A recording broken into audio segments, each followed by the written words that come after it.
who works on the RAGAS structure, and he's chairing the education subcommittee, which Tony is also part of.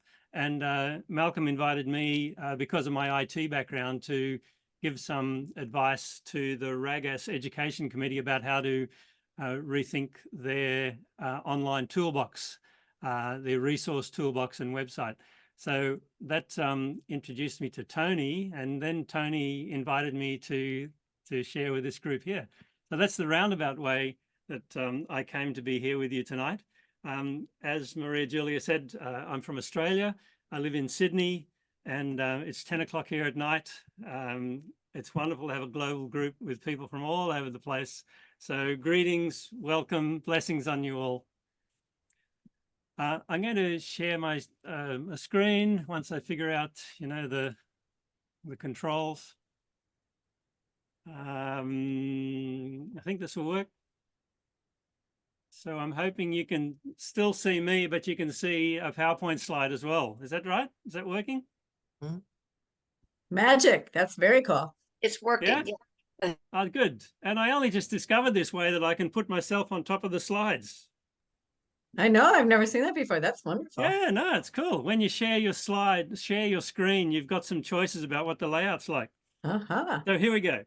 I want to talk about effective anti-trafficking strategies because for 6 or 7 years, I've been looking at the relative effectiveness of our varied strategies to end or to reduce human trafficking. And that's been the basis of the project that I work for, which you'll see down the bottom of the screen there, the Freedom Keys Research Project. And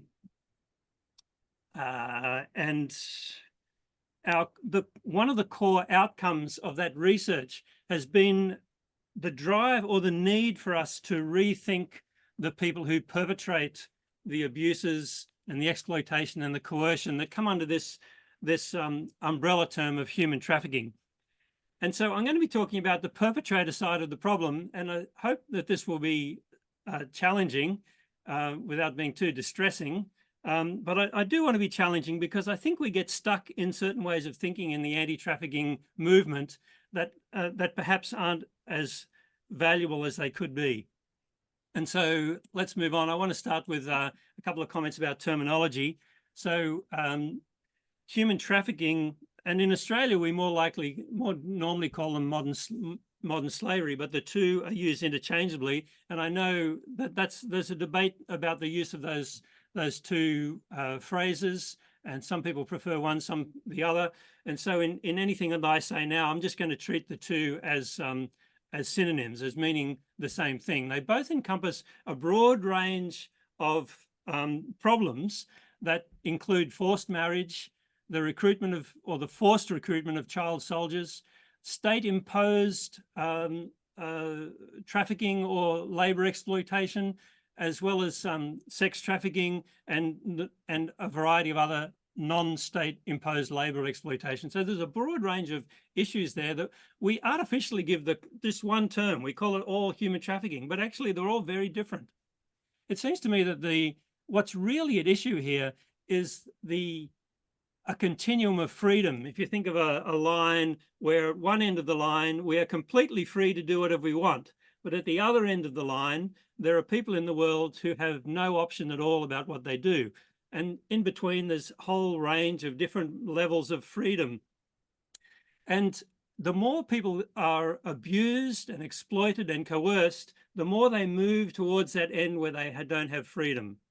So I like to rephrase things in my own mind, rather than talking really thinking about human trafficking or modern slavery, because they're such amorphous terms that mean different things to different people. I often think more pointedly about the abuse, the exploitation, and the coercion that some people do to other people. And in doing that abuse and exploitation and coercion, they restrict or take away the freedom of those people. And that's the core of the problem that I think we're trying to address. Second bit of terminology is to think about what it means to be a perpetrator. The people who perpetrate the abuses, exploitation, and coercion come in varied forms. And I've split them into three different categories here. There are some people in the world who think that they own another person, the slaveholders who control the other person's life, who dictate what they do at the threat of violence, and take away their choice. They're in front of the person thinking that they are the owner. Now, there's nowhere in the world where it's legal to own another person, as far as I know, but nevertheless, people can act as though they own somebody else by controlling their every movement. And then the second category, they're the traffickers. In the literal sense, a trafficker is someone who moves someone from one place to another, typically for sale or to transport them for some sort of abuse that happens at the point where they arrive. And then there are people who set up the trade in people. There are marketers who advertise the services of another person and who get a trafficker to move that person to the point where they are abused, exploited, or coerced. So traffickers and marketers are slightly different than the people who are actually there on the spot doing the abuse, exploitation, or coercion. And then thirdly, there's the consumer. There's the person who is making use of the victim. This might be, in the case of sex trafficking, the client, the John, the person who goes overseas on a sex holiday, knowing that they're looking for somebody who perhaps is underage, or even if they're not underage, they're perhaps there on the street under duress because they don't have any other choices, and they're forced by their trafficker, their marketer, their slave controller to provide their services on the street to a sex buyer. Or they might be a little bit more remote, so that people who buy goods that are produced by exploited labor are themselves perpetuating the problem. And sometimes those consumers are you and I, who go to a cheap clothing shop and buy a jumper or a shirt or a t-shirt for such a cheap price that we know that somebody's being exploited along the supply chain. And so even those remote consumers that are many steps down the supply chain are in some small way the perpetrators of the abuse that's happening at the other end of the supply chain. Now, I don't like to call those people perpetrators because that ignores the fact that they are people. And in the same way, we've learnt not to talk about victims as though that is a completely defining, identifying label, and that all that person is a victim. Or we now think of the term survivor, but is that all the person is either? Are they just a survivor of certain forms of abuse, exploitation, or coercion? No, they're people who have families and friends. They have loves and dreams and fears. We're all people who engage in all sorts of behaviors, good and bad. And so even the people who abuse, exploit, and coerce are first of all people who make choices to perpetrate these horrors against another person. So that's my definitional part. Now, I want to say a bit about what we've tried to do to stop this problem or this range of problems. First of all, we tried to make it illegal. And so as part of the first generation of abolitionists back a couple of 100 years ago, laws were changed progressively throughout the world to make owning another person illegal. And the hope was that making it illegal would subsequently change social norms as well. It would become morally wrong, not just illegal. But as we know, that hasn't been enough. Just making it illegal doesn't make the problem go away. And the more recent wave of abolitionist work, we might date back to the beginning of 2000, where the United Nations introduced a protocol that has driven the agenda of anti-trafficking movement for the last 24 years. And that protocol has been based on the 4 Ps: to prevent the abuse against people, to protect people from that abuse, to prosecute the abusers, the perpetrators, and to work in partnership around the world so that we can not just have a single intervention, but can work together at multiple intervention strategies. Those 4 Ps have driven all that we've done in the last 24 years. And that has led to a strong emphasis on rescuing and reintegrating victims as survivors, and on prosecuting and punishing the traffickers or the people who perpetrate the problem.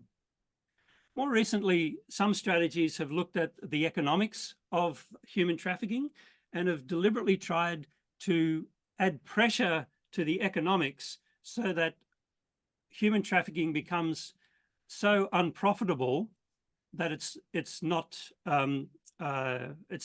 palatable. It's not what's the word I'm trying to think of? It's not interesting. It's not worth doing. That we either increase the risks or we decrease the returns so that people decide that's not worth doing. I won't bother. And part of that is to be working on the demand reduction side to think about who is it that is buying the services and the goods that come through trafficked people, and to try to reduce that demand in one form or another. The supply chain pressure that is a common modern approach to legislation is part of this: make it unprofitable and reduce demand. If only we can apply sufficient pressure to reduce the demand, then we didn't have to worry so much about the supply side. We don't need to worry too much about the supply of victims and the service and the goods that they produce. If there wasn't any demand, then there wouldn't be any profit in the supply. The last point I put on here is to educate people to protect them from becoming victims. So to talk to people about the likelihood that someone might try to take advantage of them, so that they're prepared and their awareness and their practices, their own behaviors can protect them from the exploitation, abuse, and coercion which otherwise they might fall into. This is one of the key strategies favoured by the Rotary Action Group Against Slavery. And so the RAGAS toolbox is largely about promoting educational programs and organisations that provide educational programs so that Rotary clubs around the world can partner with those educational groups and run community awareness programs, school awareness programs with the specific aim of making it harder for someone to be victimized. These are the key strategies, as I understand it, that have been used in the last 20 years. But nevertheless, the problem seems to be getting worse. Now, that's hard to measure. There are no agreed measurements of the prevalence of human trafficking. There are many estimates. There have been for many years, people taking different approaches to try to estimate how many people are victimized in these ways we've been talking about, but there's no agreement about it, and they're always estimates because, as you know, it's a hidden problem. Nobody's advertising the fact that they are a perpetrator of these abuses. Trafficking is undercover rather than out in the open. So how do you count it? Now, the best estimates I think we've got come from the Walk Free Foundation, which is based in Perth in Australia, the International Labour Organization and the International Organization for Migration, who work together to create a global estimate for modern slavery. And they've done that, published results for that a couple of times. And exactly the same figures are used in the Global Slavery Index. And perhaps you're familiar with both of those publications, the Global Estimates and the Global Slavery Index. And what do they say? Well, the interesting thing here is that for the first time, this group of organizations has repeated the same prevalence study twice at a 5-year distance. They estimated the prevalence of human trafficking in 2016 and then again in 2021, 5 years apart. And here's what they found: that their estimate increased from 40.3 million to 49.6 million. Now that's more than a 20% increase. And this is the first time we've ever had the same definition of human trafficking and the same methodology for counting human trafficking incidents in 2 different studies. And so that means that the instrument for measuring it has hardly changed. It did a little bit. They made a few improvements within those 5 years, but basically the methodology is the same. So it's as though you've got a ruler and you've measured the same thing with the same ruler twice, 5 years different. You didn't use a different definition of human trafficking. You didn't use a different ruler. You used the same ruler to measure the same thing across 5 years, and the numbers increased by more than 20%. A little bit of that number might be that we've been able to uncover things that were always there, but we didn't see them before. But the majority of that increase is a real increase in the number of people who today are living in some form of limited freedom because of the abuse, exploitation, and coercion imposed on them by people who perpetrate those atrocities. That's an important set of statistics. It should be compared with other troubled populations in the world. If we think about the people who are displaced refugees, that number is far bigger. There are at least double this number of people who have lost their home and have some refugee status. So human trafficking isn't the only big problem in the world with millions of people, but it's the area that you and I have chosen to put our effort to do something about.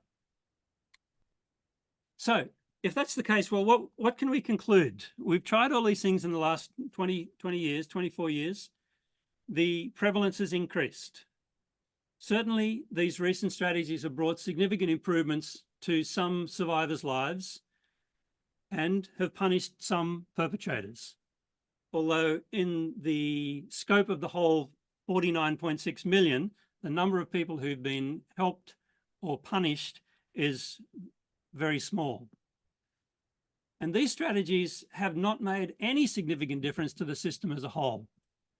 The system continues its own cycle and increases its momentum.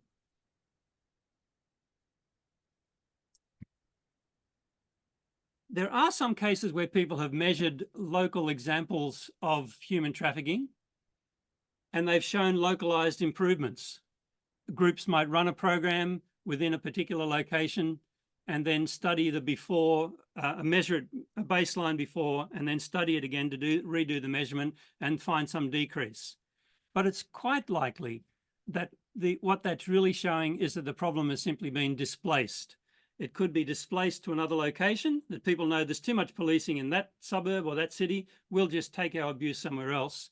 Or it might be displaced by people just slightly changing their model to avoid the specific legislation or the specific definition of moral abuse that they're imposing. So people can hide without actually changing their heart, without actually changing the underlying problem. So what? That's the next question. So what? And the first point is that there's no point in repeating strategies that haven't worked. That's sad, but surely true. We need to do some innovation. We need to try out something else. And so the immediate question then is, well, what types of innovation haven't been tried? We've been looking through the Freedom Keys research project at the relative effectiveness of the strategies that have been used and trying to identify what's the gap. What is it that we haven't yet tried? And the thing that jumps out at us is that by and large, anti-trafficking organizations pay very little attention to the people who perpetrate the problem. And that's why I introduced those terms earlier on. So we should be asking, what type of intervention might disrupt the traffickers, the slaveholders, the marketeers who profit from it, the consumers who are buying the goods and services? What types of intervention might disrupt the supply side and the demand side, the trafficker side and the consumer side? Here it is. Now, the logic of our project goes like this. The prevalence of human trafficking cannot decrease unless the behavior of perpetrators change. I think that's uncontroversial, and it should be obvious. We can rescue victims, we can put some of the bad guys in jail, but unless the perpetrator's behavior changes, the problem will persist. The only way to stop human trafficking is to stop people abusing, exploiting, and coercing others. There is no other way. Secondly, there's no way that we can change the behaviors of the perpetrators unless we first understand why they're behaving the way they do. What drives their behavior? Thirdly, we need to know a lot more about the motivational ecology of perpetrators. By motivational ecology, I mean that what motivates people is a complex mix of various, some of them internal psychological elements, like a lack of empathy, the need for status, and some are external, like living in poverty, not having other job options. And so we need to understand a lot more about that whole complex system of internal and external drivers that motivate people to perpetrate abuse, exploitation, and coercion. And then once we did that, if we did understand that motivational ecology, well, then we could formulate interventions that leverage those motives. We could, and by doing that, by leveraging those motives, I mean, we can, if we understand their motives, that we can try to then find ways to meet their needs in another more productive way. Or we can find ways to change their motives, to educate them, to threaten them with prison, perhaps, to provide them other job opportunities, perhaps, to subvert some of their motives, to block some of their motives, to redirect some of their motives, to change some of the external pressures on them, to challenge their rationalizations, and to challenge their, or to improve, somehow deal with their psychological inadequacies. So that's the structure of what the Freedom Keys Research Project has been working on. And it's not an easy task. I'm not saying any of this is straightforward, that there's some obvious answer. Oh, we just do this and then all the bad guys will suddenly become good guys. It's not an easy thing. It's a complex, diverse problem. People in different types of human trafficking, in different personal circumstances, in different countries and cultures, we'll have to have different approaches to each of them, because it's not just one problem. It's a whole range of problems that we lump together under the one heading. So it's a big and difficult problem. Let me make some observations about the shape of the problem and the shape of a perpetrator-centered solution to it. The first thing is to note that perpetrators, by and large, don't change just because they're threatened with punishment. That's for a few reasons. One is that many people who are perpetrating the problems are not aware of the law or the potential punishments, and so they're not scared by it. In other cases, they are so desperately in a state of survival mode themselves that no threat of punishment will counter the fact that they'll die if they don't do something. And so just threatening people with punishment in normal human psychology is a strange motivational process. The idea that we can threaten people with punishment and that will deter them is heavily challenged in psychological literature. The idea that if somebody was so scared of punishment, then they would stop doing the wrong thing does not always work. There's little evidence that it's a good general psychological mechanism for changing people's behavior, particularly changing their behavior in the long term. It might make them cleverer about avoiding the punishment, but unless there's some inner change of heart and psychology, it won't have a longer term value. Second observation is that we know very little about the demographics of perpetrators. Who are they? What race are they? What age are they? What gender are they? We don't know a great deal. What's their socioeconomic background? What's their relationship with their victims? How much money do they really earn? Is it a highly hierarchical organized crime, or is it just grassroots opportunistic as people see possibilities in loose networks? Were the perpetrators themselves previously victims? There's some growing evidence that that's reasonably common. Were the perpetrators living in survival mode, that they're in poverty, can't get a job, have a family to feed, and they perhaps see that there's no other choice for them to survive and their family to survive except to take advantage of somebody else. Is that the case? How often is that the case? We don't know. We know so little about the perpetrators that it's very hard to then create interventions that will address their particular situation. Third observation is that very little is done to reduce the vulnerability of people to becoming perpetrators. Just a second.